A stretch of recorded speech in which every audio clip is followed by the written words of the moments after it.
সব প্ল্যান পরিকল্পনা তো বেশি বলা যায় না সামনে প্রকাশ্যে, তবে একটা কথা, দুটো প্রশ্ন রয়েছে, কেন অল্প জোট দিয়ে করলেন, আর দ্বিতীয় হচ্ছে পরে পরিকল্পনা। অবশ্যই আমি বলে রেখেছি, আমরা বলেছি আমরা আগামী দিনে ভিক্টোরিয়া হাউসের সামনেই প্রোগ্রাম করব। ভিক্টোরিয়া হাউস অভিষেক ব্যানার্জির পিসির পৈতৃক ভিটে নয়, কালীঘাটের ব্যানার্জি পরিবারদের পৈতৃক ভিটে নয়, মমতা ব্যানার্জির পৈতৃক সম্পত্তি নয়, ওটা জনগণের সম্পত্তি, দেশের সম্পত্তি। ওখানে ভিন্ন রাজনৈতিক দল প্রোগ্রাম করতে পারে, আমরা আগামী দিনে করব। ওরা তো প্রোগ্রাম করতে দিচ্ছিল না, কোর্টের মাধ্যমে আমরা তো প্রোগ্রাম করতে পেরেছি। আগামী দিনে প্রয়োজনে কোর্টের মাধ্যমে ভিক্টোরিয়া হাউসের সামনে প্রোগ্রাম করব।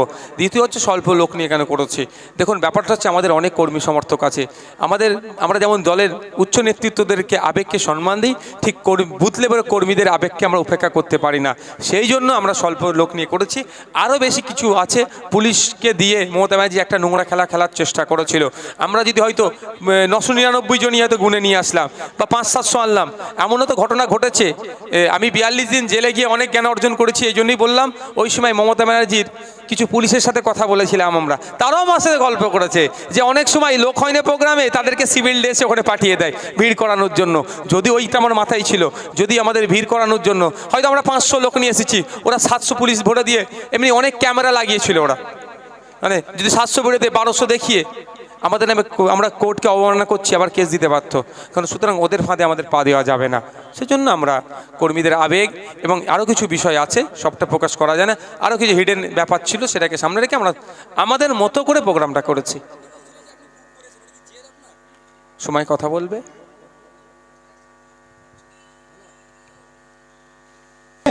60 থেকে 70,000 ভোটে জিতবে স্টেজ থেকে বলেছেন। সময় কথা বলবে। একদিকে রাম মন্দির উদ্বোধন, অন্যদিকে সংহতি দিবস পাক সার্কাসে মসজিদ পরিদর্শন করলেন মুখ্যমন্ত্রী। নাটকের রাজনীতি চলছে। রাম মন্দিরকে দেখিয়ে বিজেপি তার দোসরগুলো যারা আছেন, তার সহযোগী, তারা তাদের ভোটটাকে সুরক্ষিত করে রাখার চেষ্টা করছে। সংহতি মিছিলের নামে পাক সার্কাস মসজিদ প্রদক্ষিণ বা যেটা যা করছেন, যেখানে যা যাচ্ছেন, সবটা কি একটা সংখ্যা ভোট বেরিয়ে গেছে টেনে আনার চেষ্টা হচ্ছে। আমরা ভুলে যাচ্ছি না, সংহতি মিছিলের কথা বলছেন, সিএ এর সময় এই মাননীয় মুখ্যমন্ত্রী মহাশয়া কিভাবে সংখ্যালঘুদের ছেলে মেয়েদের নামে মিথ্যা কেস দিয়েছিল। আমরা ভুলে যাচ্ছি না, নূপুর শর্মাকে নিয়ে যখন প্রতিবাদ হচ্ছিল, কোথায় গিয়ে প্রতিবাদের কথা বলছিল। আমরা ভুলে যাচ্ছি না, আজকে উনি সংহতি মিছিলের কথা বলছেন, হরিচাঁদ ঠাকুর, গুরুচাঁদ ঠাকুরদের নামকে নিয়ে কীভাবে ব্যঙ্গ করেছিল এই মাননীয়া। এর জবাব আগামী দিনে দেবো।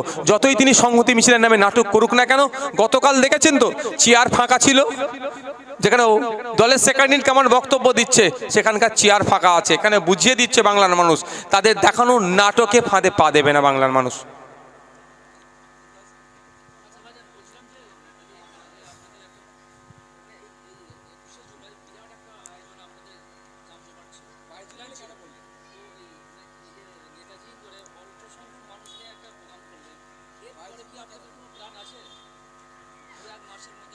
দেখুন,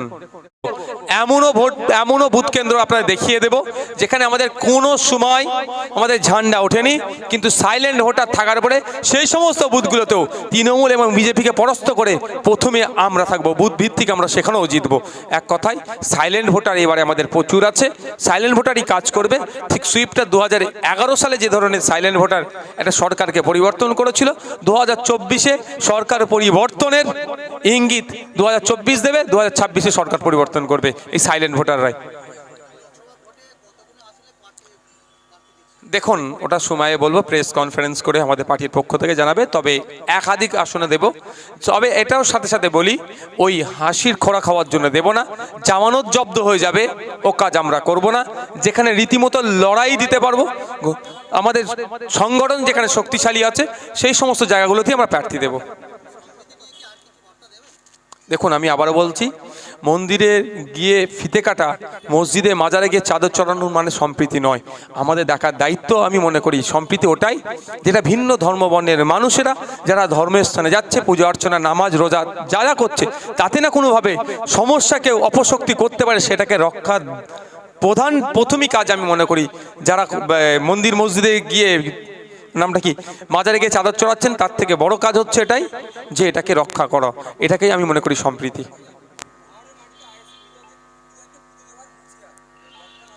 কে যে অধ্যাপিকাকে জগ ছুঁড়ে মেরেছে তার কাছ থেকে এর থেকে ভালো ভাষা আশা করা উচিত হবে না।